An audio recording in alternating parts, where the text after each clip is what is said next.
Hola, ¿cómo están? Muy buenas noches. Bienvenidos a Transición 2030. Yo soy Cata Delía y los vamos a acompañar otra noche más de domingo conversando sobre la transición energética en contexto de cambio climático. Y hoy nos metemos en un tema súper interesante. Lo hemos tocado desde algunos ángulos, que es el tema de los minerales críticos. Hoy están en el eje de la discusión, no solamente nacional, sino mundial.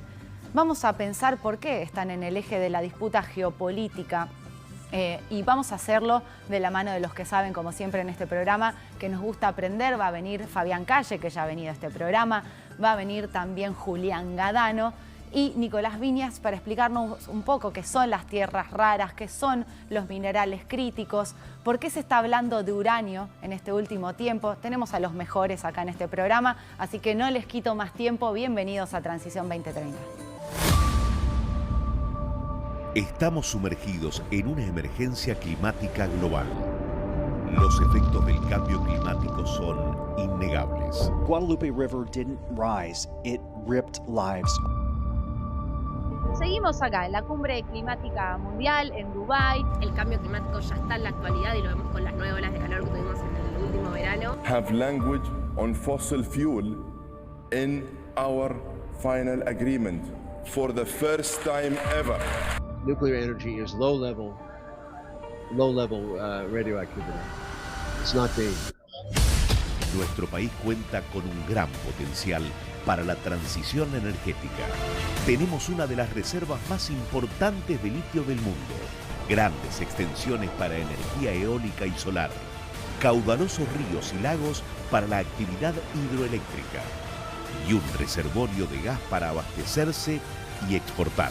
Vaca muerta. Vaca muerta. Vaca muerta. Vaca muerta. Vaca muerta. El desafío está a la vista y la necesidad es urgente. El futuro es nuestro y debe ser sustentable. Y ha regresado uno de los geólogos que mejor explica en la televisión muchos de los temas que vamos a trabajar hoy. Nicolás Viñas, gracias por volver a este programa. Geólogo especialista además en exploración de tierras raras. Correcto. Bueno, se sigue hablando mucho del tema. Se habla de minerales críticos, de tierras raras, de uranio. Más allá de que después lo vamos a charlar con Julián Gadano y Fabián Calle, pueden estar en un paquete estratégico donde se discute geopolítica y otras cosas. Desde el punto de vista geológico, ¿cuál es la diferencia? ¿Qué los une y qué los diferencia a las tierras raras, a los minerales críticos y al uranio? Bien. Bueno, las tierras raras es un grupo de 17 elementos, que serían lantánidos, más el litrio y el escandio, que están en la tabla periódica abajo. Y por debajo de las tierras raras están los actínidos, donde está el uranio y el torio. A diferencia de los actínidos, las tierras raras no son radioactivas y los actínidos, como el uranio y el torio, son radioactivos. Eso desde el punto de vista químico. Desde el punto de vista geológico se encuentran en la naturaleza asociados en muchos yacimientos de explotación mundial, digamos. O sea, uno cuando explora tanto tierras raras como uranio, son minerales que están juntos en la naturaleza. No siempre, pero pueden estar juntos. Depende del origen de la mineralización. Ten en cuenta que en la corteza terrestre, las tierras raras como el cerio tienen una ley de 66%, de 66 ppm. Eso quiere decir 66 partes de cerio por 1 millón de partes. Sí. El lantano tiene 20 ppm, el uranio tiene 4. Sin embargo, es más común hablar de uranio que hablar de disprosio, por ejemplo, que tiene la misma concentración que el uranio en la corteza terrestre. Las tierras raras es muy difícil que formen concentraciones explotables de manera económica, pero son más abundantes que el uranio en la corteza terrestre. Y desde el punto de vista geológico, ¿cuál es qué une y qué separa el concepto de minerales críticos y tierras raras? Minerales críticos abarca más que tierras raras, porque ahí puede estar el cromo, el níquel, hay muchos minerales críticos. Las tierras raras hace referencia a los lantánidos solamente, donde se encuentran en minerales que tienen como impureza torio y uranio. Por eso es que la exploración de las tierras raras sigue la metodología del uranio, básicamente. Vos has venido a este programa y has compartido el programa sobre tierras raras con Fabián Calle, que ahora lo vamos a escuchar, también a Julián Gadano, pero has contado que había muchos desafíos en cuanto a tierras raras en la Argentina. ¿Hay algún proyecto concreto donde hoy se esté trabajando el tema tierras raras en la Argentina? Porque estuvo en los titulares de muchos diarios, se está hablando mucho por estos días. Ahora, ¿hay algo concreto que se esté haciendo, explorando? Hay proyectos de tierras raras. Nunca hubo una explotación de tierras raras. Nunca hubo una explotación. Ni siquiera como subproducto proveniente de otras explotaciones tipo el uranio. Los proyectos están en etapa muy preliminar. Sí. Hay anomalías de tierras raras, pero no hay un estudio, salvo el de San Luis, que tiene reservas y leyes comprobadas y perforación. Los otros son a nivel de exploración superficial, no de subsuelo. O sea que te diría que hay un solo proyecto un poquito avanzado, muy incipiente, pero creo que con una buena exploración van a aparecer más, porque potencial tiene la Argentina. Eso te quería preguntar, ¿por qué aparecemos como país relevante en cuanto a tierras raras? Bien, las tierras raras se encuentran en dos rocas madre, por así decirlo, que son las carbonatitas, que en Argentina hay, en Salta, en Jujuy, en La Rioja, y puede que aparezcan en otros lugares, bueno, en Santiago del Estero. Y en arcillas iónicas, las tierras raras de carbonatitas son las livianas, y las tierras raras de arcillas iónicas son tierras raras pesadas. Hay potencial en Argentina, falta exploración. Al revés que el uranio, que hubo explotaciones, que hay estudios y que hay reservas comprobadas de uranio. Uh-huh. Al revés, en tierras raras está muy preliminar el desarrollo de la exploración. Y desde tu punto de vista, desde tu trabajo, ¿por qué pensás que hoy el mundo o una parte de los actores más relevantes de la geopolítica están mirándonos a nosotros en cuanto a estos minerales? Yo creo que el mundo está mirando muchos países fuera de China, desde el punto de vista de las tierras raras específicamente. Brasil tiene tierras raras, Paraguay potencial, Chile tiene un proyecto chiquito de tierras raras en el sur, que si bien son yacimientos muy chicos, adquirieron relevancia por esto de que hay escasez de tierras raras por las nuevas aplicaciones que se están logrando encontrar tanto en la industria de los imanes permanentes, eso es lo que hablamos la otra vez. Sí, está bueno igual recordar para qué sirven las tierras raras. Las tierras raras se usan en turbinas eólicas, se usan en armamentos, en drones, en misiles, entonces la parte armamentista adquirió mucha relevancia. Los autos eléctricos, las baterías del celular, el color rojo de la pantalla de tu celular y de los monitores lo brinda el europio, que es una de las tierras raras, y año a año van encontrando más aplicaciones. Esto se empezó a desarrollar en los años 90, si bien el primer yacimiento de tierras raras fue en San Bernardino, en California, en los años finos de los 60, pero el boom empezó en los 90 y no ha parado de encontrar nuevas aplicaciones.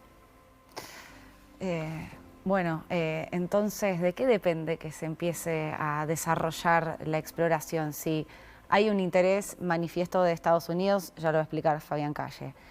Vos decís, hay potencial en la Argentina. ¿Qué es lo que falta? Y faltan inversiones. ¿Dinero? Sí, faltan inversiones, faltan acomodar un poco las leyes. Viste que las leyes provinciales, algunas provincias prohíben la explotación de metales, las tierras raras son metales, igual que el uranio. Otras provincias prohíben el uso de ácido sulfúrico para la concentración de cualquier metal. Sí. Y ante eso hay bastantes limitaciones a que una empresa quiera explorar en provincias donde las leyes no lo van a acompañar en el futuro, digamos. Las leyes son de los años 90 en adelante, no son leyes viejas. ¿Y en qué provincia? Recordanos en qué provincias está. Nosotros habíamos mostrado un mapa el programa pasado cuando vos viniste, pero está bueno saber. Estaban en 5 provincias, ¿no? Las tierras raras. Las tierras raras están en San Luis, en la Sierra Grande de San Luis. Están en Jacimampa, en Santiago del Estero. Sí. En Jujuy, Salta, en la parte de Tusaquillas. Y bueno, hay otros, esos son los más importantes. Después hay otras anomalías en La Rioja, hay anomalías en Río Negro, en provincia de Buenos Aires.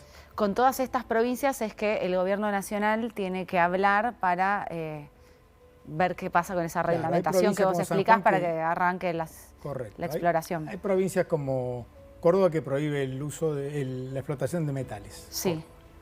San Luis prohíbe el uso de ácido sulfúrico ácidos en general para concentración. Pero hay otras provincias que lo habilitan, San Juan, Catamarca, Salta, Jujuy, Santa Cruz. Y La Rioja, por ejemplo, no prohíbe, pero hubo una respuesta social en contra de la minería en general. Que es un desafío. Es un desafío. Hay un dato importante que es, desde el punto de vista ambiental, las explotaciones mineras, a diferencia de los tiempos anteriores, hoy empiezan su remediación del medio ambiente el primer día que empieza la producción. Antes no, antes como que se explotaba y después venía la remediación. Hoy no. Hoy desde el punto inicial de la puesta en marcha de un proyecto minero, comienza la remediación medioambiental de ese sitio. Sí, quizás falta, lo hemos charlado en muchos programas con vos y con otros invitados, mucho más acercamiento del sector minero hacia la sociedad para mostrar cómo ha cambiado, para tratar de trabajar en estas licencias sociales que hacen falta para el desarrollo del país, básicamente. Correcto. Y yo creo que hay más conciencia, incluso en los proyectos nuevos mineros del cobre o de oro que se han puesto en marcha y se están desarrollando, ya se ve un cambio desde el punto de vista ambiental. Saben que la parte social es importante, que la parte ambiental es importante y la parte de comunicación es importante. Bueno, Nicolás, gracias por venir acá. Has oficiado de profesor de minerales críticos, de tierras raras, porque ahora vamos a hablar de por qué en el mundo se está discutiendo tanto sobre todo esto y sobre el uranio. Muchas gracias. Bueno, muchas gracias. Está con nosotros Julián Gadano, que ya ha venido a este programa muchísimas veces. Para mí es la persona que más sabe de energía nuclear en la Argentina. Él comenzó a dedicarse a temas relacionados con la energía y la política nuclear hace casi 20 años. Miren, hace cuánto tiempo está trabajando estos temas. Fue subsecretario de Energía Nuclear en el macrismo. Es sociólogo, profesor de la UBA y de la Universidad de San Andrés y además dirige el programa de Energía e Innovación de la Universidad 3 de Febrero. Gracias por volver. No, un placer estar acá. ¿Me olvidé de algo? Bueno, tengo 61 años, imagínate la cantidad de cosas, pero déjalo ahí. Lo dejamos ahí. Bueno, a ver, escuchaste a Nicolás, el geólogo, que nos ayudó un poco a entender de qué estamos hablando, pero se está hablando mucho más todavía de uranio, que es un tema que vos trabajás. Sí. ¿Por qué? No, me parece que es lo mismo, déjame decir algo sobre las tierras raras desde el punto de vista del mercado, digamos. Es decir, hoy digamos, ¿qué está pasando en Argentina? Sí. ¿No? En Argentina, por un lado, la economía se está expandiendo hacia el oeste. Ojalá se consolide eso, o sea, yo lo veo como algo bueno. La minería y la energía en el sur, en Neuquén, básicamente. Es decir, el oeste del país uno empieza a ver actividad económica independiente de lo que ocurra en los grandes centros urbanos. Bueno, se provee a los grandes centros urbanos, pero con una dinámica propia. Vaca Muerta tiene una dinámica propia, ¿sí? La minería comienza a tener una dinámica propia, en San Juan comienza a tener una dinámica propia, en el norte con el litio, en el extremo norte. Entonces, el primer marco que hay que ponerlo es ahí. Después tenemos la conflictividad que existe. A mí no me gusta hablar de nueva Guerra Fría porque es un poco bajarle el precio a la Guerra Fría, ¿no? Pero la conflictividad hegemónica que existe entre Estados Unidos y China. Que vamos a desarrollar en profundidad con el señor Fabián Calle. Con Fabián, y la búsqueda por parte de los Estados Unidos de menor dependencia de China, sobre todo en aquellos elementos, y Nicolás un poquito se refirió a eso, vinculados con la seguridad estratégica, ya sea porque hay uso militar, porque de la energía, digo, no podés estar en un cuello de botella energético, etc. Y el tercer factor es la electrificación. El mundo, nosotros ya sabíamos que el mundo tendía hacia la electrificación, pero esto se ha acelerado. Se ha acelerado por los data centers de inteligencia artificial generativa, por las cripto, por un montón de razones. Digamos, va a haber probablemente cuellos de botella energético en el corto plazo. En el JAP, ¿no? Porque han venido acá especialistas en inteligencia artificial a decir que los data centers empezaban a construirse a partir del año que viene. Media ciudad de Córdoba puede consumir el equivalente a media ciudad de Córdoba un data center grande. Entonces vos hay un mundo determinado. ¿Cómo se inserta la Argentina? La Argentina no es un país minero. Podría serlo, sí, no lo es todavía. ¿No lo es por muchas de las cosas que explicó Nicolás Viñas de regulaciones, falta de licencia social? Falta de inversión, sobre todo mucha actitud antiinversora en el tema minero. Yo te voy a dar mi opinión, que es fuerte, digamos. Es decir, lo que yo tengo en el subsuelo ahí, qué lindo que está, pero no es riqueza. Es algo que está en el subsuelo. Es riqueza en la medida que vos lo monetizás. Le agregás valor, lo sacás, lo metés en un mercado. Y la Argentina tiene serios problemas de falta de divisas, muy serios, una de las características de nuestra economía, serios problemas de pobreza. Entonces, me parece que tendríamos que tener otra actitud respecto a la minería, que por suerte está pasando. La minería bien gestionada agrega valor, ¿no? Bien. Entonces, el exceso de regulación, actividad antiminera... Nada más que incluso los que lo cuestionan por algo ambiental, la minería es clave para la transición energética en contexto de cambio climático. Por supuesto. Lo pasa lo mismo con la energía nuclear, ya lo hemos hablado. Sí. Entonces, vos ahí tenés, por parte de Estados Unidos, Estados Unidos empieza a mirar aquello que se llama el nearshoring y todo lo demás, es decir, tratar de depender menos de China. En principio, idealmente, depender solo de sí mismo, como pasó con los hidrocarburos frente al Golfo Pérsico. Pero también de depender de países con los que tiene una relación menos disruptiva. Entonces ahí entra Argentina, que históricamente, y aún hoy, no es un país muy complementario en su economía con los Estados Unidos. Nosotros le vendemos al mundo las mismas cosas que le vende Estados Unidos. Entonces, en ese contexto en el que no somos muy complementarios con Estados Unidos, no podríamos tener en muchos aspectos la misma relación que la Argentina tuvo con el Reino Unido, con la Gran Bretaña a fin del siglo XIX, aparece la minería como y ahí te incluye el uranio, y la energía nuclear en general, como un elemento donde sí puede haber complementariedad, porque la Argentina puede aparecer en un contexto en el cual, digamos, Estados Unidos pueda proveerse de determinados materiales, elementos, recursos que le dan seguridad. Sin, digámoslo así, delirar. O sea, la Argentina no es una potencia minera y habrá que ver, quizás en litio lo vaya a hacer, seguramente, pero en otros habrá que verlo, digamos, ¿no? Es decir, Nicolás lo explicó muy bien, las tierras raras no son raras porque hay pocas o porque hay poca concentración, sino porque no son fáciles de obtener, de extraer, de separar. Eso, digamos, está muy concentrado en países que no son occidentales. Digo, el lutecio, un elemento muy importante para la medicina nuclear hoy. Lutecio. Lutecio, es una tierra rara. Sí. ¿Sí? Espero no estarme equivocando, porque si no Nicolás me va a decir, che, ¿cómo? Pero estoy 99,9% seguro que el lutecio es una tierra rara. Entonces, el lutecio es cada vez más necesario para la medicina nuclear, ¿sí? Reemplazando, ¿por qué? Porque permite hacer medicina nuclear menos invasiva, radiodiagnóstico menos invasivo, etc. Bueno, el lutecio en Occidente, por ahora, bien, gracias. No porque no haya lutecio, sino porque no se ha trabajado. Entonces, en ese contexto, sin ser una potencia minera, la Argentina puede aparecer interesante para, digamos, satisfacer, para formar parte de una red en Occidente que provea estos elementos. En el caso del uranio, nosotros no somos una potencia uranífera, ni lo vamos a hacer.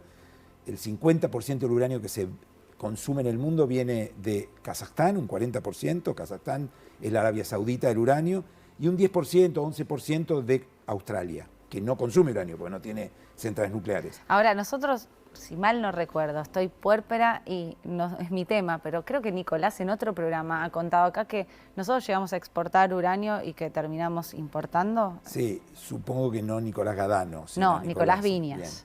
Sí. Porque viste cómo son los petroleros que se ocupan de cualquier cosa.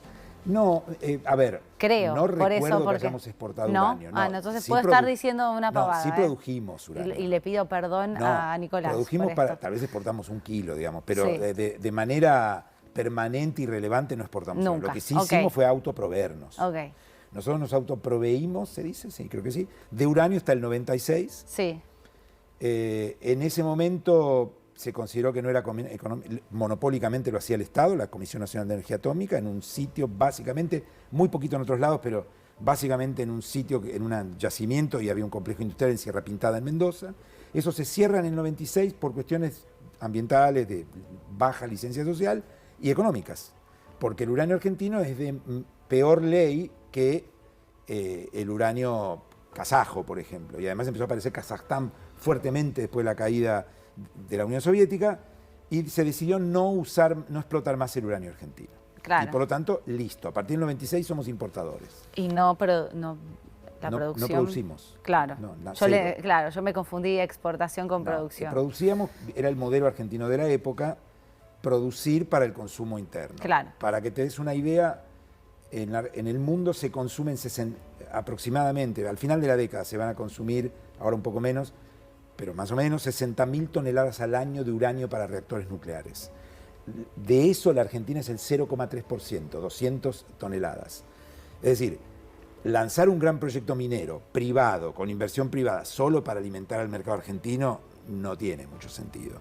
Entonces, probablemente se estén mirando proyectos, hay un proyecto muy avanzado al sur de la provincia de Río Negro, pensando en el mercado de exportación. Ahora, para eso hay que recorrer un camino. La Argentina no tiene muchas reservas probadas, se supone que las va a tener, que hay datos que indican que va a haber más. ¿Por qué hoy se ve el uranio argentino ¿Por de qué? nuevo? Porque en el momento que se dejó de explotar el uranio, estaba muy bajo de precio. Porque después de Chernóbil, y mucho más después de Fukushima, o sea, del accidente nuclear en Ucrania y en Japón, El cuco de la energía nuclear. prácticamente no se construyeron reactores nuevos, hubo países que cerraron la energía nuclear, por lo tanto se consumió muy poco uranio. Poca demanda, exceso de oferta, caída de precios. Cuando yo era subsecretario, nosotros evaluamos la posibilidad de incentivar la producción local, pero el uranio estaba a 24 dólares la libra, que es más o menos 50 dólares el kilo. No cerraba, porque el costo de producción en la Argentina está muy cerca de ese precio. Ahora está al triple de eso. Y va a estar por mucho tiempo a ese precio. ¿Por qué? Primero porque la energía nuclear está de moda de vuelta, porque hay muchos proyectos en danza, sobre todo de reactores pequeños, porque hay una demanda esperada futura, y además porque uno de los principales consumidores de uranio, porque es uno de los principales generadores de energía eléctrica de fuente nuclear, que es Francia, se quedó sin sus 3 proveedores históricos, que son Níger, Mauritania y Mali, que hubo golpes de Estado en esos países antioccidentales. Lo primero que hicieron es: no te vendo más, Francia, con lo cual Francia se quedó. Francia pensaba que el 70% de la energía eléctrica francesa es nuclear, Claro. y salió a buscar proveedores por todos lados. La combinación de esos factores triplicó los precios y van a estar altos por mucho tiempo. Entonces, muchos grandes jugadores se están buscando el uranio en todos lados. No es que nosotros seamos, oh, ¿cuánto uranio tenemos? Pero tenemos. Pero tenemos, y se está mirando mucho en muchos lugares. Te cierro esto con una cosita. Sí. En un contexto en el cual, en una economía que se había transformado en muy globalizada, Estados Unidos perdió capacidades. Es decir, por ejemplo, Estados Unidos prácticamente no enriquece uranio, es decir, no aumenta la proporción del isótopo fisionable que se necesita para las centrales nucleares, porque sí lo hace para fines militares, pero para fines comerciales se lo importa.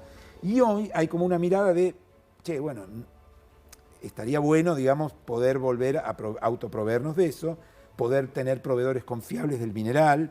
Bueno, todo eso cambia el juego y le da un lugar a la Argentina. ¿Nosotros seríamos proveedores confiables? Podríamos, es como raro, ¿no? Pero bueno. Bueno, por ahí sí. Qué sé yo, en Vaca Muerta estamos haciendo todo bien. Claro, por eso. Por eso lo pregunto bien. Y por lo tanto, ¿por qué no en minería? Yo soy súper optimista, ¿eh? Yo creo que la minería se va a consolidar en Argentina, que la economía argentina se va a expandir hacia el oeste y que vamos a poder... Esto es muy bueno porque cuando vos expandís polos de crecimiento fuera de los grandes centros urbanos, evitás la migración, hay un montón de cosas que ocurren, que es bueno que ocurren. Entonces, sigamos teniendo la industria en la que somos competitivos, no otras, no quiero que nadie se ofenda, pero hay unas cuantas, sigamos obviamente teniendo el campo y la agroindustria, que somos recontra competitivos, pero ¿por qué no la minería? ¿Por qué no el uranio? ¿Por qué no las tierras raras? Que lo interesante de las tierras raras no es solo sacarlas, sino poder tener capacidades para separarlas, y está más en el laboratorio que en la pala lo interesante de las tierras raras, ¿no? Como Nicolás. Lo que hace Nicolás Viñas. Claro, exactamente. ¿Y por qué no cobre, por ejemplo? O sea, la cordillera de los Andes. Sí. Qué mala suerte que tuvimos que del lado chileno está lleno de cobre y del nuestro no. Sabemos que no es así. El cobre es súper demandado por la electrificación. Entonces, vamos para adelante porque tenemos una enorme oportunidad. Y hay cosas que estamos haciendo bien en Vaca Muerta, en el litio. Sí. No estamos haciendo las cosas mal. Y eso que el precio del litio de los $70.000 a tonelada cayó a 10.000, igual es rentable, igual sigue creciendo. Bueno, está bien. Y Julián, Nicolás mencionó desde su punto de vista, desde ser un geólogo que trabaja para el sector privado, los desafíos en cuanto a minerales críticos, tierras raras, uranio, en este contexto geopolítico y también económico.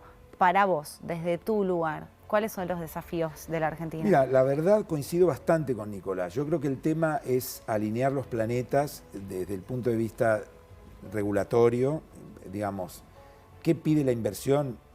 Que no le pongas trabas, ¿no? No quiero caer en una frase muy liberal, pero no me des una mano, sacame los pies de encima, ¿no? En el sentido de sacame regulaciones, por supuesto, salvo las que tienen que ver con la calidad, con las condiciones de la explotación, con la gestión de los minerales, etc. Después, reglas de juego claras, pueden ser de mucho tipo, pero que sean claras, que no cambien. Y mucha transparencia y comunicación a la sociedad, porque la sociedad a veces a algunas actividades les tiene miedo, y el miedo es el producto de la ignorancia, pero la ignorancia no es responsabilidad del que ignora, sino del que quizás no informó bien. Entonces sí, me parece que ahí está el secreto. Hay realmente una falta de políticas buenas de comunicación, por más que hayan mejorado en el sector minero y en el gobierno, muchas cosas, hay una deuda pendiente con comunicar para qué es importante esta actividad. Sí, obviamente igual en el sector nuclear hemos aprendido mucho, pero pasa lo mismo. Entonces, cuando alguien tiene miedo porque no sabe, la culpa no es del que no sabe, sino del que no le logró comunicar correctamente. Mirá, esto bien gestionado no genera ningún problema. Al contrario, como dijiste, es necesario, ¿no? Quiero ir a algo que hemos conversado en este programa, que sería una especie de pregunta de rendición de cuentas de accountability, que es el plan nuclear que presentó el presidente Javier Milei en diciembre del 2024. Fue muy esperado ese anuncio. Estaba Rafael Grossi, que quizás es una de las eminencias del mundo en materia nuclear.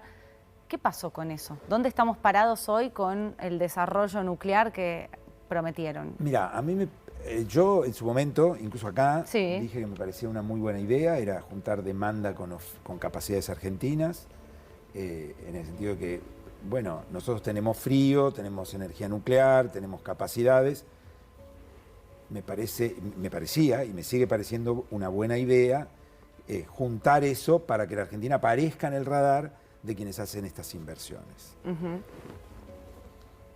Creo que estamos igual, digamos. Vos me hablás del plan nuclear. Yo no quiero, digamos... Plan nuclear argentino. Sí. Yo creo que hay un conjunto de ideas, pero a mí, por lo menos, me decís plan y quiero ver el plan. Es decir, yo fui muy crítico del plan nuclear del gobierno de los Kirchner en muchas cosas, pero había un plan. Vos agarrabas, había un texto aprobado por una ley que tenía un anexo que decía plan, y vos leías capítulo 1, capítulo 2, capítulo 3, sección 1. Lamentablemente lo que hay hoy es un conjunto de ideas, no hay un plan.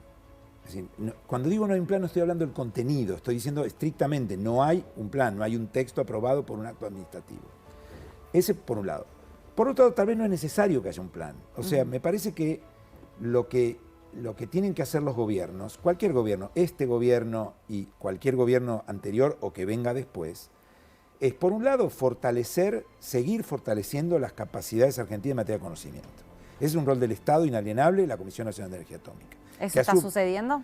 Relativo, me parece que tienen que pasar cosas, me parece que hay problemas de salario, la Comisión paga bajos salarios, pero también es cierto que la Comisión debería digamos, me parece que nosotros tenemos que tener una CONEA, no quiero decir cosas que después, viste, alguien se ofenda, pero quizás repensar cuánta gente podemos tener y esa gente que tenemos remunerarla muy bien. Digamos. O sea, Entonces, hacer el Estado más eficiente, hacer los organismos quizá más eficientes. pequeñas las agencias de ciencia y tecnología, pero en ese sentido bien remuneradas. Si yo tengo una agencia que sigue teniendo el mismo personal que siempre y todos cobran bajos salarios, va a terminar siendo más pequeña, pero sí, de mala manera. No es incorrecto, no es políticamente incorrecto lo que decís, al revés. Es No, una no, discusión es verdad, sincera pero- sobre sí, lo que pasa en exacto. cada área del Estado. Y el achicamiento tiene que ser proactivo. ¿En qué sentido? Si yo bajo los salarios, es cierto, finalmente se me va a achicar, pero se va a ir la gente a la que el mercado le paga bien. Y Sí, yo no además es la empeora gente. la calidad de la Exacto. producción, ¿no? Entonces, creo por un lado eso. Y por otro lado, me parece que lo que tiene que hacer el Estado es nada, es generar los marcos para que venga la inversión extranjera. En la Argentina hay muchísimo conocimiento nuclear, muchísimo. Somos el país que más desarrollo tiene en materia de ingeniería nuclear de América Latina. Somos el único país que puede correr la carrera del SMR, único país en vías de desarrollo. Contá que es SMR para Sí. el que nos está escuchando por primera vez. Digamos, el mundo nuclear, la industria de generación eléctrica por vía nuclear está cambiando mucho. Del modelo de grandes reactores ad hoc, con mucha obra civil, con mucho capital puesto ahí, con préstamos públicos. Eso entró en crisis después de los accidentes, porque el mercado se achicó, porque nadie pone 6.000 millones de dólares para un reactor grande, porque las cadenas de suministro se achicaron, porque los tiempos entonces de construcción del reactor se alargaron, porque como son modelos basados en préstamos, los costos financieros crecieron y murió. Salvo en países muy grandes como China, o en países que tienen el Estado quiere seguir porque tienen tecnología propia que quieren difundir, caso Estados Unidos, caso Francia. En países como el nuestro, pero también en muchos países desarrollados, ese modelo de generar energía eléctrica por fuente nuclear está muy achicado. Pero la industria reaccionó y ¿qué hizo? Empezó a trabajar en nuevos modelos de negocio basados en reactores pequeños, fabricados en serie, o sea, factorizados. Vos no haces un reactor gigante cada muerte de obispo, sino que lo fabricás como si fueran aviones. Yo soy el gerente de ventas, te digo, y vos sos la gente de producción. Tenemos un contrato de venta de 40 reactores en los próximos 5 años. Entonces vos armás tu cadena de suministros con otros costos, con otros planes de negocios, etc. Pero además, son reactores digamos, que van a ser fabricados en una planta, como si fuera un avión, buscando insumos y componentes de todos lados, fabricados en una planta. Un reactor pueden ser 600 containers, 800 containers, los metés en un barco y los montás en destino en 90 días. Hoy el reactor se fabrica en el sitio, años, ¿sí? Esto te cambia toda la película, porque yo firmo contratos de venta 7 años y tenemos, vos gerente de producción, tenemos una cadena de producción. Entonces, lo que baja los costos no es el tamaño del reactor, que al contrario, digamos, un reactor más grande, con la misma cantidad de personal, sino la transformación de la industria nuclear en producción en serie. Bueno, Argentina, hoy hay una carrera. Hay más de 30 empresas desarrollando ingeniería de reactores pequeños, que van a empezar a generar energía eléctrica a principio de la década que viene. ¿Sí? Hoy hay una enorme actividad en materia de ingeniería. Se están diseñando los reactores y hay una carrera, porque de esos 30 que te contaba, quedarán 5 o 6. Bueno, créeme que la Argentina puede correr esa carrera. Realmente la puede correr. Tiene todos los elementos para correrla y está empezando a correrla. Es el único país en vías de desarrollo que puede hacerlo, el único país emergente, se decía en otra época, porque tiene ingeniería nuclear gracias a lo que se hizo antes. ¿Y la ¿sí? estamos viendo? La estamos viendo. Y en ese sentido, volviendo a la pregunta que hiciste, ¿qué tienen que hacer los gobiernos para eso? Sí. Nada. Es decir, Que siga. permitir que eso siga. Seguir invirtiendo en conocimiento y en investigación y desarrollo en el organismo público que lo hace, y permitir, el gran cambio en la Argentina sería no tenerle miedo al capital privado. Eso es lo que falta hoy. Tenemos todo lo demás. Entonces, permitir que venga el capital privado, que confíe en nuestras capacidades y darle marcos legales estables. Por ejemplo, el RIGI. El RIGI es un buen marco para esto. O sea que vamos en buen camino. Vamos en buen camino. Si el Estado no se mete de mala manera, vamos en buen camino. Gracias, Julián. No, al contrario. Hasta la próxima. Así es. Y ha regresado el politólogo Fabián Calle a este programa. Gracias por volver. Un gusto, Cata, siempre estar con vos. Bueno, Fabián, a ver, has escuchado a nuestros invitados anteriores. Hemos hablado de minerales críticos, tierras raras, que hemos hablado también con vos acá, uranio. Hay un nuevo contexto geopolítico. Si vos tenés que explicarle a nuestros televidentes bien fácil por qué estamos hablando de todo esto, ¿qué hay detrás de toda esta discusión? ¿Por qué? Bueno, hay varias cosas. Lo primero que hay es el paso de un escenario unipolar, de una sola gran potencia, desde la caída de la Unión Soviética en el 89, 91, caída del muro de Berlín o desintegración de la Unión Soviética, cada uno elige lo que quiera. Unos 20, 30 años en donde hubo una sola gran potencia. Los que venimos de formación realista veíamos venir una segunda gran potencia.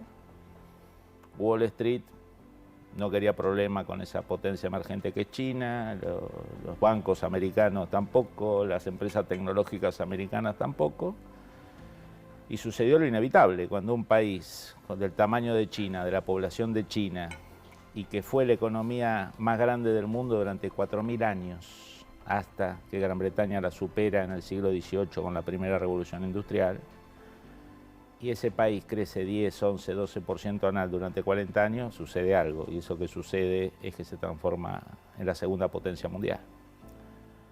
60% del PBI de Estados Unidos más o menos, pero pensá que la Unión Soviética nunca fue más del 40% del PBI de Estados Unidos.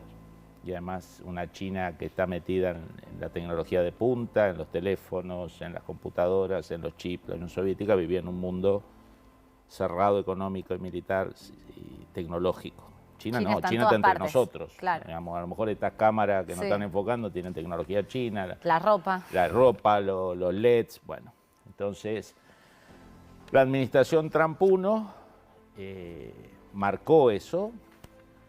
El establishment financiero americano no quería problemas con China y la administración Trump 2 lo ha marcado con mucho más fuerza y ahora sí creo que las agencias federales americanas, lo que nosotros llamamos las agencias permanentes, el Pentágono, la inteligencia, el Departamento de Estado, han tomado conciencia que hay que dejarse de pelear con Rusia, ¿no? Que se pasaron, la OTAN sí, OTAN no, Ucrania sí, Ucrania no. Rusia no es un rival estratégico para Estados Unidos, ya.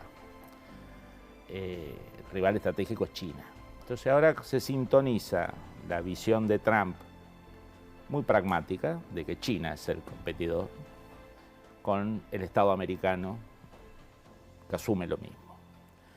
Entonces un Estados Unidos que pasa de una lógica de sentirse seguro en el mundo, como fue en los últimos 30 años, a sentirse desafiado en el mundo. Entonces cuando Estados Unidos pasa de la lógica de la avaricia de Wall Street, las tecnológicas, al miedo, se debilitan las fuerzas del mercado y se potencian las fuerzas del Estado. Entonces lo que hay ahora en Estados Unidos es, yo voy a recuperar ciertas capacidades estratégicas industriales, por ejemplo el aluminio. Yo antes compraba aluminio, ¿dónde compro el aluminio? En China, más barato traigo aluminio. Bueno, ahora en caso de guerra, yo para mis aviones necesito aluminio. Y China no me lo va a vender, porque mi enemigo va a ser China. Entonces tengo que recuperar aluminio. Tengo que trasladar a territorio seguro de Estados Unidos producción de ciertos microchips. Los microchips, el 5% más sofisticado, ya en Taiwán no, porque si China arrasa Taiwán y yo tengo una guerra por Taiwán, pierdo los microchips. Entonces lo quiero en California, lo quiero en Seattle, lo quiero en Los Ángeles. Minerales raros. ¿A quién le compro minerales raros? Que uso en defensa, uso en tecnología. Bueno, en China. China lo vende más barato, contamine, no tiene problema. No porque contamine los minerales raros, sino contamina la purificación. Y como China no es muy ortodoxa en tema de manejo de contaminación, contamina. Entonces dice yo, bueno, yo no voy a traer minerales, vamos, transitoriamente, un año o dos, pero a la primera crisis con China, China me corta los minerales raros. Y no tengo los minerales para los motores de los aviones de combate, no tengo para las computadoras. Entonces necesito minerales raros, o en Estados Unidos, o en países aliados. Entonces voy a buscar minerales raros en Europa, voy a buscar minerales raros en Ucrania, voy a buscar en Argentina, en Brasil. Entonces vos dirás, bueno, ¿es más caro? Sí, es más caro. Pero ahora la ecuación no es costo-beneficio, es seguridad nacional. Y el otro elemento importante que sucede, que a nosotros nos afecta positivamente, a vos te habrá pasado en el colegio, como a mí, que nos enseñaron que Argentina y Estados Unidos eran económicamente incompatibles.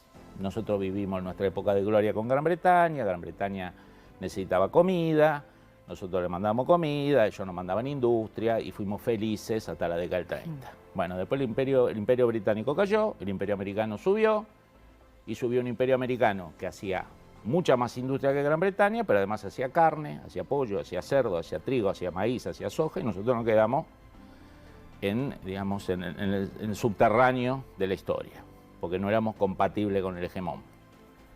Bueno, lo que está pasando es que esto está cambiando. ¿Y por qué está cambiando? Porque la Argentina, como decía Julián y otros invitados, y Nicolás, bueno, tiene un montón de recursos naturales que nos hacen compatibles con Estados Unidos. Tenemos cobre, tenemos litio, no necesitamos grandes cantidades ni ser el número 1 ni el número 5 mundial. Tenemos. Tenemos, en algunos casos tenemos un montón, cobre, un montón. Tenemos litio, un montón. Tenemos uranio, poco, pero suficiente para exportar y cubrir algunas necesidades de países amigos. Tenemos un clima y una matriz energética en la Patagonia muy adaptable a plantas de inteligencia artificial. Los data centers. Los data centers, donde se necesitan buenas temperaturas, bajas, y se necesita energía segura. Por ejemplo, represas hidroeléctricas que te dan permanentemente una energía segura. Entonces, para nosotros los argentinos cerramos los ojos y nosotros somos soja, carne, vaca, pollo y fútbol. Bueno, cuando vos ahora hablas con los americanos o con los europeos, somos todo eso, somos muy productivos en eso, pese a que el Estado le confisca un porcentaje importante a pero somos el único país que castiga a los exportadores, pero bueno, somos muy particulares, tenemos un Estado muy ineficiente que manotea cualquier cosa, ¿no? Entonces hasta castiga a los que producen, ¿no? Lo que se agrega ahora es que los tipos te hablan de petróleo, te hablan de gas. Lo que está sucediendo en la Patagonia con Vaca Muerta es impresionante. Y hay otras vacas muertas, hay vacas muertas en Chubut, hay vacas muertas en Mendoza. Nos pasamos 30 años hablando de Vaca Muerta. Finalmente se combinaron, se cruzaron los astros y por eso, milagro de la naturaleza, empezamos a hacer las cosas bien. Entonces es petróleo, tenés gas y ahora aparece el tema minero. Y aparece con una gran ventaja. Los recursos naturales de la Constitución del 94 son de las provincias. Entonces, cuando vos salís del neuropsiquiátrico del AMBA, ¿no? Que es un gran neuropsiquiátrico, donde todo es vida, muerte, golpes, contragolpes, se incendia, morimos, ¿no? Cuando vos salís del neuropsiquiátrico y vas a Córdoba, vas a Mendoza, primero que todo te encontrás con gobernadores y ministros de Economía que dicen que 2 más 2 es 4. Una cosa maravillosa. Diciendo, la emisión genera inflación. Bueno, déficit fiscal es malo, impresionante. La inflación castiga a los pobres, impresionante. Hay que alentar el trabajo, no los planes sociales. El plan social es transitorio. Y te pasa en provincias radicales, provincias peronistas y provincias liberales.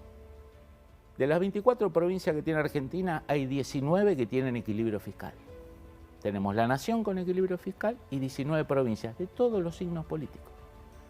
Ahora vos, en el neuropsiquiátrico del AMBA, vas a la provincia de Buenos Aires y dicen, no, la inflación no genera, la emisión no genera inflación. Entonces la pregunta es, ¿por qué no imprimimos, por ejemplo, hacemos un salario mínimo de 25 millones de pesos para cada uno? Si la emisión no genera inflación, el salario mínimo puede ser de 45 millones de pesos.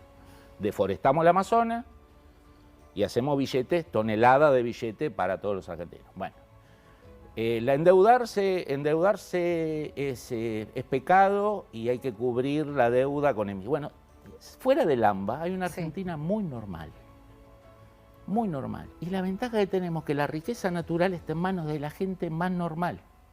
Está en manos de los gobernadores, de esas legislaturas, de una clase empresarial provincial. Entonces, por más que tengamos en el mundo AMBA, en el puerto y el conurbano bonaerense, una dirigencia que no entiende el mundo, que no lo entiende, que está acostumbrado a vivir en un tupper, ¿no? Las riquezas de nuestro país no están ahí. Las riquezas de nuestro país están en provincias que son bastante bien gestionadas y que los recursos naturales son de ellos. Entonces, una de las cosas que ha descubierto Estados Unidos, Europa, Japón, cuando vienen a la Argentina, es se reúnen acá, la Casa Rosada, se reúnen con el Congreso, pero después viajan. Van a Salta y Jujuy para hablar de litio, van a Mendoza y San Juan para hablar del cobre, van a Neuquén para hablar de petróleo, y se encuentran con gente normal. Con gente normal. Y nuestros gobernadores, en vez de vivir en un tupper, empiezan a viajar. No a Miami para tomar sol, empiezan a ir a Washington. Vos querés entender Estados Unidos, no tenés que ir a Miami. Miami es linda playa, buenos negocios. Tenés que ir a Washington, tenés que hablar con el Departamento de Estado, con la Secretaría del Tesoro, con el FMI. Cuando vas a Europa, no tenés que ir a mirar nada más que la Torre Eiffel. Tenés que hablar con la gente de la Unión Europea que maneja los temas de negocios y comercio. Entonces, como decía Julián, optimismo. ¿Por qué es el optimismo? Porque no depende ya de un gobierno, de un presidente, de un ministro. Obviamente el presidente y el ministro, si sabe que 2 más 2 es 4, que no hay que emitir, que no hay que tener déficits fiscales, que no hay que pelearse con el país que emite el dólar, que es nuestra moneda de reserva de hace más de 50 años, ¿no? Porque está esa especie de esquizofrenia de, no, yo quiero un gobierno antiamericano. ¿En qué ahorras vos? No, en dólares. ¿Tu hijo qué aprende? Inglés. ¿Dónde te gustaría que tu hijo hiciera una maestría de Estados Unidos? Tenemos una especie de, digamos, yo tengo, personalmente, cada argentino tiene una alianza con Estados Unidos. Ahora, sí, vos lo has dicho en este programa de forma picante, pero es realista. La verdad es que es así. Nosotros tenemos cultura occidental, la gran mayoría de los argentinos. Sí. Ahora, ¿qué pasa con China? Porque Argentina tiene una relación con China y la ha tenido. Mira, ahí Estados Unidos es el principal socio comercial de China. Sí. Yo doy clase en Estados Unidos, las aulas están llenas de alumnos chinos en ciencias sociales, así que imagínate, en ciencias exactas arrasan, digamos, ¿no? El año pasado había estudiando en grado y posgrado en Estados Unidos 311.000 chicos chinos. Este año, 25, por primera vez, los hindúes superaron a los chinos, pero durante los últimos 30 años, la comunidad estudiantil más grande extranjera en Estados Unidos eran chinos, que aprendían física, química, biología, y después volvían a China. Comercio este año va a cerrar en 600.000 millones, 650.000 millones de dólares de intercambio. Trump y Xi Jinping acaban de firmar un acuerdo de al menos un año. Eso te iba a preguntar, vos me mandás minerales raros, sí. Vos me vendés 13 millones de toneladas de soja durante un año. Seguimos normalmente, después volvemos a la paritaria. Un acuerdo de palabra. Un acuerdo no, concreto. Sí. Concreto. Es de un año. Un año. Dura un año. Y después el año que viene vemos. China no nos va a pedir que no vendamos pollo, que no vendamos carne, que no vendamos soja. Estados Unidos no nos va a pedir eso. China va a poder seguir comprando todo lo que compra en la Argentina. ¿Y qué pide China? Porque cuando habló Scott Bessent antes de las elecciones, y bueno, estaban estas típicas discusiones de la política local. Si Bessent no mentía. Sí, o si mentía, o la injerencia de Estados Unidos. Bueno, hubo algún comunicado creo que fue la embajada china, no quiero, la verdad. Mira, no me acuerdo de la información precisa. Vos, cuando agarres el balance contable del Estado argentino 2025, vas a encontrar 20.000 millones del swap americano. Sí. Firmado hace 2 semanas, y vas a encontrar 18.000 millones del swap chino. O sea, entre los dos tenemos 38.000 millones de dólares de swap. ¿Estados Unidos nos pidió que canceláramos el swap chino? No. China nos dijo, si ustedes aceptan el swap americano, yo les saco el swap chino. No, tenemos los dos, tenemos los 18.000 millones. ¿Y qué pide Estados Unidos sobre China? Mira, Estados Unidos lo que pide... Cuando Estados Unidos hace una opción estratégica, como es el caso de la Argentina, Milei, la afinidad ideológica, la buena química con Trump y todo eso ayuda. Pero la decisión de Estados Unidos sobre la Argentina trasciende un gobierno. Ellos quieren un país en el Cono Sur, cerca de la Antártida, cerca de los pasos naturales estratégicos que necesitan los portaaviones nucleares americanos en una eventual guerra Atlántico-Pacífico. Que le vaya bien. Que lo puede gobernar la centroizquierda, lo puede gobernar la centroderecha, puede gobernar hasta algún gobierno que, al estilo México, haga la parodia del antiamericanismo y después arregla por abajo. Un clásico del PRI y ahora del Morena, de López Obrador y de Sheinbaum. Yo te te verdugueo en cámara y por abajo hacemos lo que tenemos que hacer. ¿Qué le pidió Estados Unidos a Europa después del 45? ¿Qué le pidió? Casi que le forzó. Que te vaya bien, estabilízate, que económicamente, políticamente. ¿Qué me interesa a vos de Europa? Que no avance el comunismo, que haya una clase media, que prosperes, que los alemanes se dejen de pelear con los franceses, porque necesito que los dos se peleen con los rusos en el caso que entre. Lo mismo Japón. Te voy a ayudar a reconstruirte, te voy a ayudar a que prosperes. ¿Por qué? Porque quiero que seas el ejemplo para otros que están contra mí. Para que miren y digan, che, mira, te lleva bien con los Estados Unidos y te va bien. O sea, en las últimas semanas se planteó en la Argentina una especie de mercado persa. Entonces viene Vincent con una valija y nos da el swap. Y nosotros le damos esto, una especie de canje, ¿no? Yo te doy dos jarros, vos me das 5 platos. No funciona así la potencia. Digamos, no llegamos al delirio de la vez pasada de quién dijo que no se llevaban los glaciares, una diputada, ¿no? Ay, sí, claro. Perdón, no me acuerdo. No quedó claro cómo sacaban los glaciares y si se los llevaban a California, creo que se derriten por una cuestión de temperatura. Pero bueno, no llegamos a ese nivel de delirio que no pedían los glaciares, gracias a Dios mejoramos un poquito el nivel de estupidez, pero estaba esta idea de, bueno, ¿y qué te pide? Y te pide esto. Las grandes potencias, especialmente Estados Unidos, cuando toma una decisión estratégica, lo que te pide es que te vaya bien y te va a ayudar a que te vaya bien. A lo mejor hay gente que no le gusta que la Argentina le vaya bien en el mundo occidental, capitalista. A lo mejor hay gente en la Argentina que quiere Cuba, que le gusta Venezuela, que le gusta Irán. Después viven acá usualmente, ¿no? Todo lo que les gusta en Cuba, van en Cuba de vacaciones. No conozco ningún argentino que se haya radicado en los últimos 40 años en Cuba, ni en Teherán.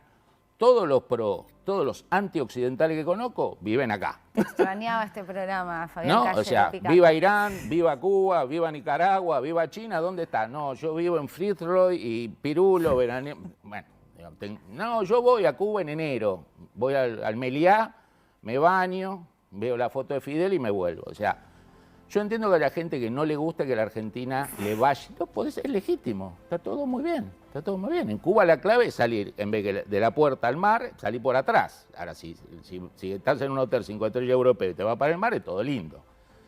Lo que hay que probar, como le digo a mis alumnos, salir por la puerta de atrás y camina 40 minutos por La Habana. Habla con la gente, mira los hermosos edificios levemente deteriorados, ¿no? Bloqueo no hay, por eso llegaste. Si hubiera un bloqueo americano, tu avión no llega. No, o sea, bloqueo no hay. No hay bloqueo. Si no, no habría turismo, no habría crucero, no habría hoteles. ¿Sí? Sincerémonos, algún día dejemos de hablar boludeces, digamos, ¿no? Entonces, ahora, para los que nos gusta el modelo occidental capitalista, sea de centro izquierda, sea de centro o de centro derecha, todo el espectro político. Es muy bueno que Estados Unidos haya optado por una decisión estratégica a favor de la Argentina. Muy bueno. Muy bueno. Ahora, si vos no te gusta una sociedad occidental capitalista, bueno, es una pesadilla, obviamente. Ahora, ¿cuál es el problema? Que el otro modelo te mandaba valijas, ¿no? Muchas valijas. O sea, Estados Unidos no interviene en la política argentina mandando aviones con valijas. Interviene mediante swaps. Cada uno interviene con lo que tiene. Bueno, los antioccidentales en la Argentina, ¿cuál es el problema? Tienen aliados débiles. Los prooccidentales en la Argentina tienen una ventaja. El más fuerte de Occidente está decidido a ayudar a la Argentina. Y ahí se desnivela el campo. Quiero volver a esto porque en la discusión de todos los días de los medios no está esto que vos has contado varias veces sobre en una potencial guerra mundial necesitan nuestro territorio en Estados Unidos, que siempre... El territorio no necesita. O el paso, no es el... Mira, ¿quiénes son? ¿Qué es la globalización, Cata? La globalización es el control militar de los mares. Sí. El que controla los mares controla la globalización. 95% del comercio mundial va por mar. El 90% de los datos se transmiten en cables submarinos. La globalización la hizo la Royal Navy en el siglo XIX y lo hizo Estados Unidos después de la Segunda Guerra Mundial. El que controla los mares controla la globalización. Como los mares no se pueden controlar por su inmensidad, ¿dónde se los controla? En los estrechos. Gibraltar, Abel Madbed, Drake, Panamá, se controlan los estrechos. Ahora, ¿qué ventaja tuvo Estados Unidos? La Unión Soviética no le disputó el mar. Después hubo 30 años de unipolarismo donde no te disputó nadie. Ahora, lo que viene es una China que está dispuesta a disputar el mar, que está lanzando un programa de construcción naval nunca visto. Por primera vez, hay un país de hace 80 años que tiene más barcos de guerra que Estados Unidos. Tiene la mitad del tonelaje de Estados Unidos todavía, pero ya tiene más barcos. ¿Cuál es el rey del mar? El portaaviones nuclear. Portaaviones nucleares son bestias, como el que ahora le están mandando a Maduro, para avisarle que se tome el avión y se vaya a Moscú o a algún lugar cuanto antes. Esas bestias marítimas pesan 110.000 toneladas. No pasan por el Canal de Panamá, no entran en el Canal de Panamá. Y China empezó a construir su primer portaaviones nuclear. Tiene 3 convencionales, uno bastante berretón, que se lo compró a la época de la Unión Soviética, otros 2 mejores, y ahora van a empezar a construir su primer portaaviones nuclear. Entonces, el objetivo de China en 20 años, 30 años, es jugar de igual a igual con Estados Unidos en el mar. ¿Qué necesitan esos países? Accesos a los pasos estratégicos. Y la Argentina, de este lado, y Chile por el otro lado, somos el paso natural estratégico. Y eso agregale que en 23 años vence el Tratado Antártico y no se va a renovar. Y las grandes potencias, básicamente 2, más algún partner que la acompañe, van a empezar a explotar la Antártida, donde hay minerales, donde hay petróleo, donde hay gas. Yo te contaba en un programa tuyo hace unos años a Henry Kissinger, consejero nacional de seguridad de Nixon en el 69, en una entrevista en Estados Unidos le preguntan ¿qué es Argentina para usted? Y Nixon contestó, un puñal clavado en la Antártida. El periodista no sabía ni qué era puñal, ni qué era Antártida, ni qué era Argentina, muy bien, muy interesante. Ahora, ¿qué vio Kissinger con 50 años de anticipación? Primero, los pasos naturales estratégicos. El mapa mundial. Y segundo, que la Antártida lo va a explotar el ser humano.